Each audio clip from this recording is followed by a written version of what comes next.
Hello, everyone. Raymond Moore, Kilted Prepper. How's everybody doing this morning? Coffee with Ray. Good coffee.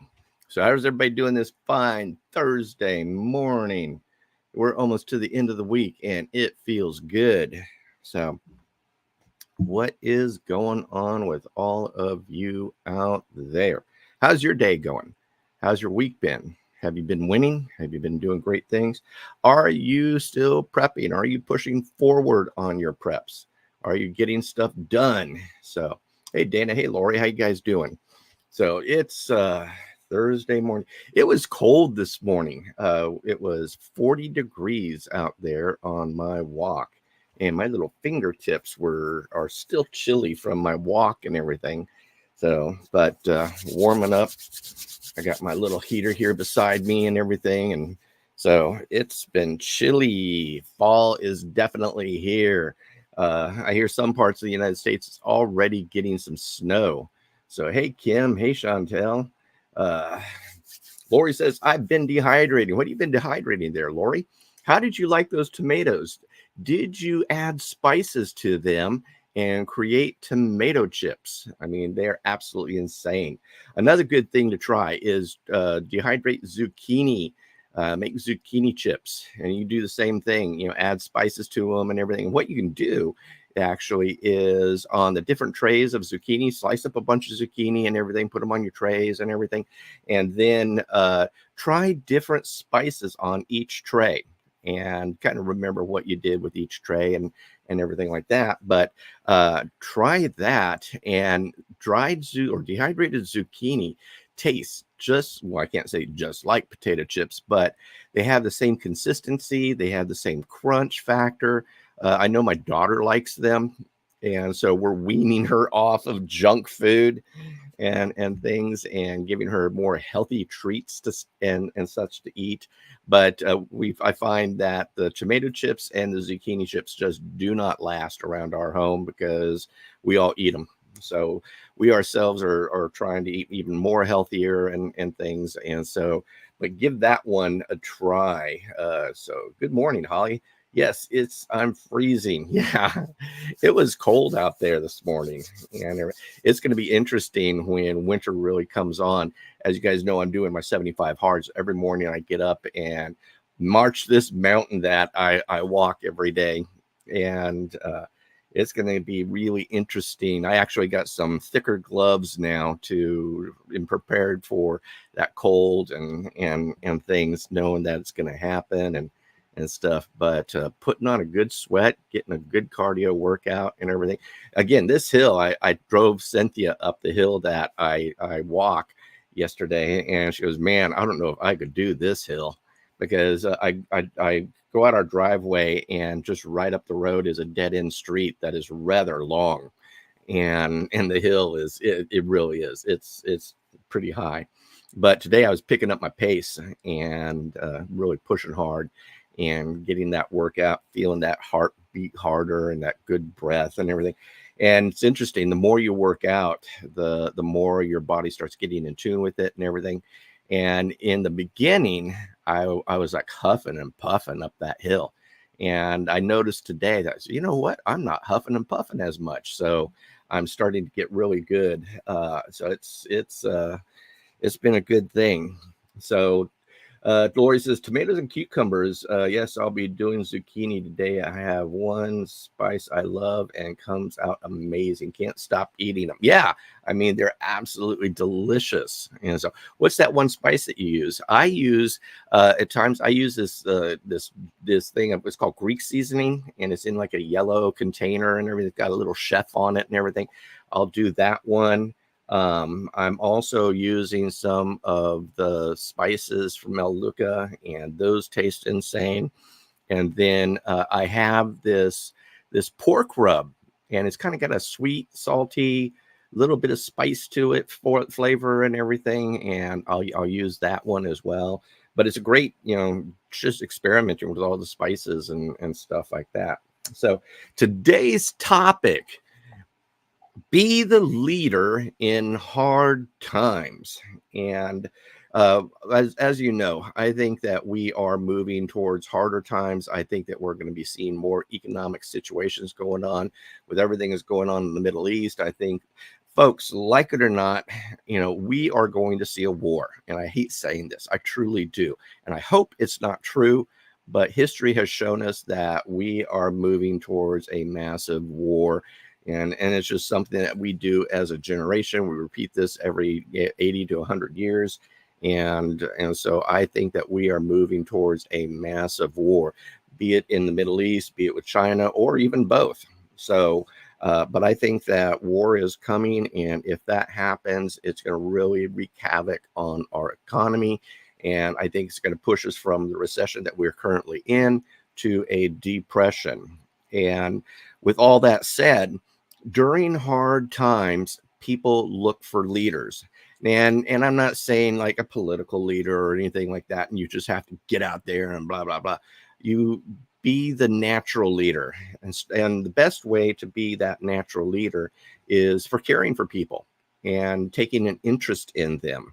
And this is something that I've been doing now for, gosh, 3 5 years. In fact, almost pretty much all my life since I've been internet influencers back in 2005. I've always worked to just care for people. I think that's just something naturally that I do. I enjoy it. It kind of feeds my batteries, if you want to call it that, and everything. And so I work hard at really helping people, educating people, being that leader to help people win. Because if you help people win, you win. And so I really encourage you, start thinking about what you need to do to be that leader. I mean, it could be as simple as, sharing recipes, sharing tips, tricks, and everything like that. Taking the time to invest in people. And for example, I told you several days ago, I dropped off a bunch of my books to one of my neighbors. I'm working at getting to know my neighbors. I'm working to kind of grow my mag group and get to know people in the area and everything. And I'm being picky. And so I'll see people, in the morning time, everybody's getting ready to leave. You see them out in their front yard, they're starting their car and all this other junk and everything. And so I take moments to say hi, how you doing, how's life, blah blah blah, getting to know the people. And what I'm doing is I'm choosing the people that I'm investing time in and just taking my time with it, doing it slowly and things like that. But by getting to know the people, you're starting to know kind of who, in the neighborhood you could probably lean on and leverage for a mag group. And because you're taking the time, you're investing in these people and you're doing things for these people are going to start looking up to you. And the more that you invest in people, the more that you care about people and so forth and so on, they start seeing you as a leader. By doing that one more step, I'm reading a really good book, and I highly recommend it. Is a gentleman named Ed Milet. He's got an incredible YouTube channel. If you're looking for personal growth and motivation and learning how to expand, learning how to be the better person and everything like that, I highly suggest checking out Ed Milet's channel. But his stuff is really, really good. I've been listening to him on my walks and everything. But he has a lot of great tips and tricks on just how to be the better leader.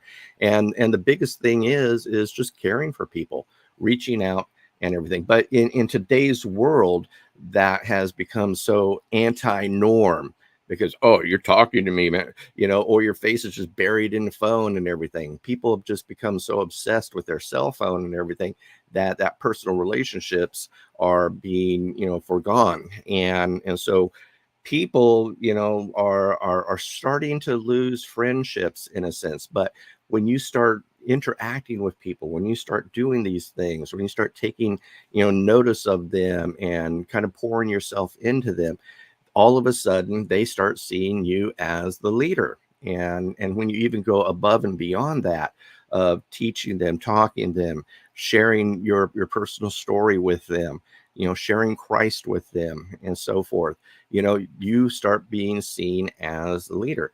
So my big question to you is, what are you doing to, basically be the leader in hard times. Because by being the leader, you will win. And what you're doing is also creating a safety net. You're creating your mutual assistance group. You're doing a lot of things. And by doing all these things now, when hard times hit, who's going to be the first person they're going to turn to? Hey, what do we need to do, Ray? Hey, what do we, what's going on? What do you think about this? What do you think about that? And everything. People start looking to you for opinions, help, advice, so forth and so on. And so my big challenge to you is really start looking at what can you do to make a difference in people's lives so that you then become the leader in hard times. Because again, this depression is coming. I truly believe war is coming. We're going to be looking at some serious hard times coming up ahead. And when hard times hit, people need leaders in their lives because they're kind of running around like chickens with their heads cut off.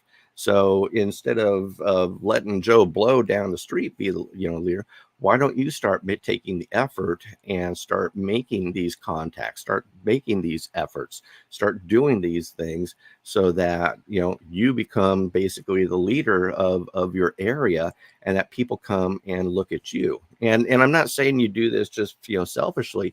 You're doing it to truly because you care about people and you want to reach out to them and help them and so forth. Because again, I'm reminded, and I forget who wrote the book, and it's not 1 second after.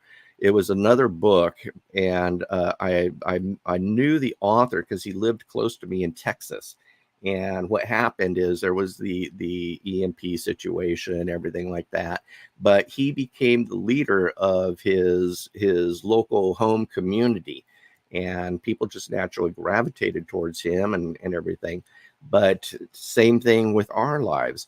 Why not be the natural leader of your local neighborhood and everything? And by doing that, you're creating your own mag group.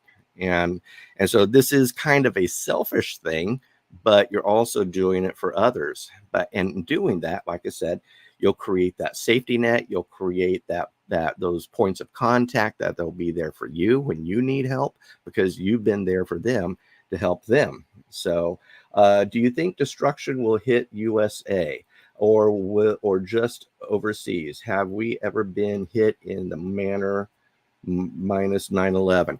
Have we, basically what you're asking, Kim, is have we ever been invaded? No, we haven't. We've never been invaded. And one of the good things going for us is that we have a natural moat, the Pacific Ocean and the Atlantic Ocean. And so to send an invading force would take a big effort, and so they would need to have ships and stuff. You ever seen the movie Red Dawn, where you see all the planes fly over and they're dropping paratroopers and all that other stuff? If anything happens, we would see all these planes coming. It'd be a if something happened and we started seeing these fleets of ships coming over, we would have notice. And so we have been lucky in our nation to never be invaded because we have the Pacific and the Atlantic as our natural moat. And so do I see forces coming over to invade us? Heck no.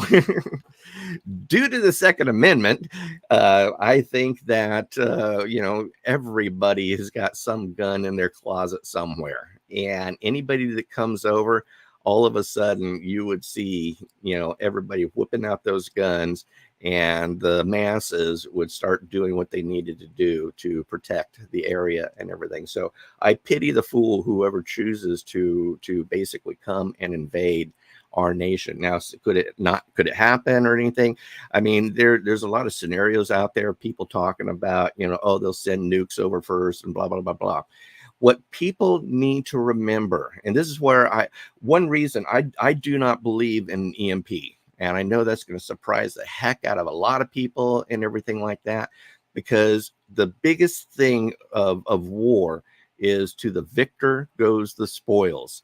And one of the reasons that I see that, I don't believe really in EMP is because if you EMP the place, then there's no spoils. There's nothing that would help. We'd just be a big blob of land with a bunch of people going crazy and everything like that. And so, there's nothing there to win. And then I'm also someone who believes in the powers that be, the Illuminati or Bilderbergers or whatever you want to call them.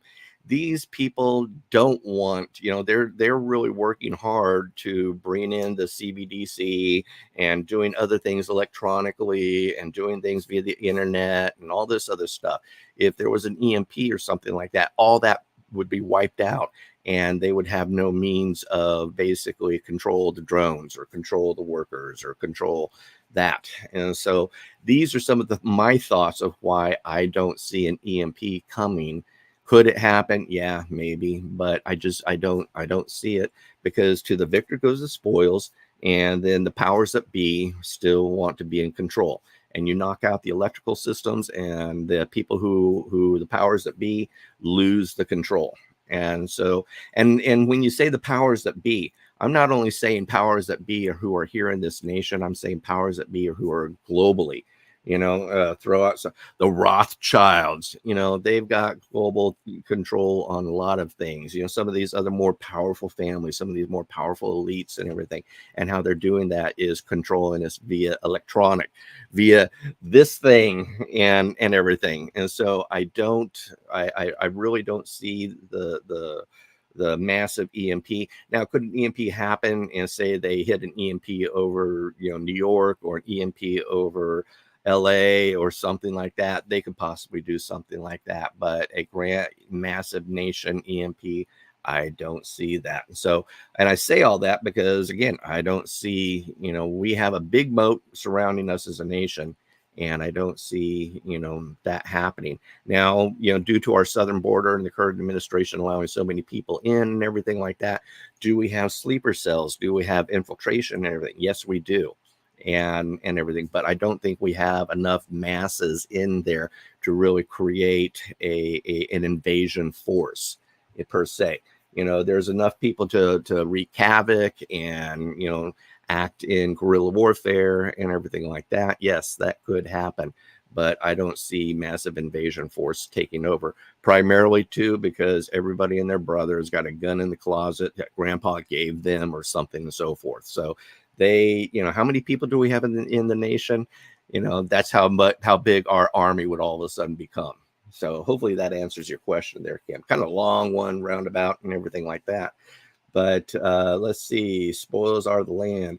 Yeah, the land is good, but if you don't have any machinery or electronics or anything that we have become accustomed to and have learned how to do, then the land is is kind of worthless. So if they would use the land, then how do they even get stuff to even use? And so that means they would have to ship everything over. So the cost, return on investment, basically, would China ship over a bunch of tractors and this and that and everything? That's what they would have to do to be able to get the land and use the land and everything. But all our factories, all our vehicles, you name it, would be dead. And so, so, hey, Karen, how you doing?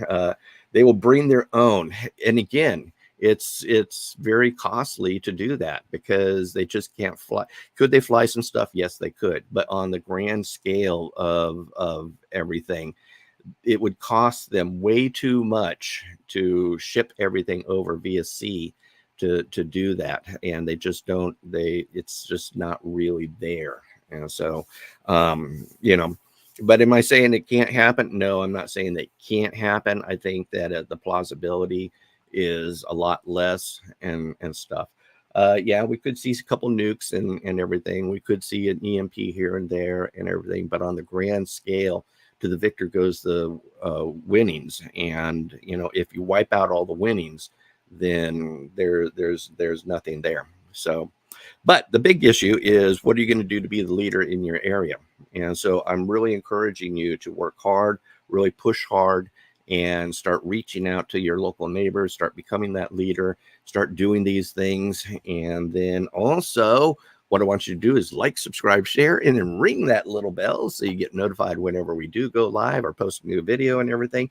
Check out my Facebook group for the Kilted Prepper community. Join that group and start getting moved. I posted a question, and please go in there and answer that question. I'd like to know what you're thinking and things. So go to the group and answer the question for me and do that. And so, but that's everything, folks. Raymond Moore, Kilted Prepper. We'll see you. Goodbye. God bless. And kilt on.